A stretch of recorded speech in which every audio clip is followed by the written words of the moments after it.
Corona মহামারীর পর থেকেই ব্রিটেনে তরুণদের বেকারত্ব ও পড়াশোনা ছেড়ে দেওয়া শিক্ষার্থীর হার আশঙ্কাজনকভাবে বেড়েছে।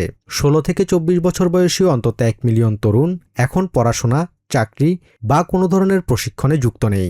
এই সংকট কাটাতেই কারিগরি শিক্ষার মান বৃদ্ধি ও স্থানীয় কর্মসংস্থানের উপযোগী করতে শিক্ষা ব্যবস্থার আমূল সংস্কারের উদ্যোগ নিয়েছেন নতুন প্রধানমন্ত্রী Andy ব্রানহাম।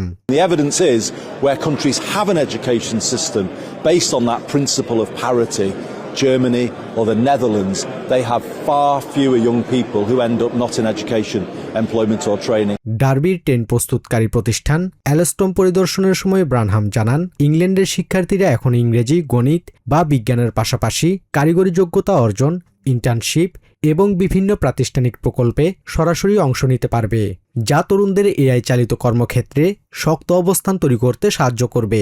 The academic and the technical routes in parity, offering equal paths for all young people. নতুন এই সংস্কার প্রস্তাব বাস্তবায়িত হলে দেশটির প্রায় ১৫.৮% তরুণের ভাগ্য উন্নয়ন ঘটবে বলে আশা করা হচ্ছে।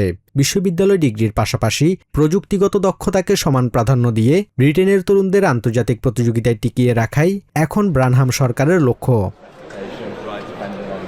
Basudeb Nath, TVN24 news desk.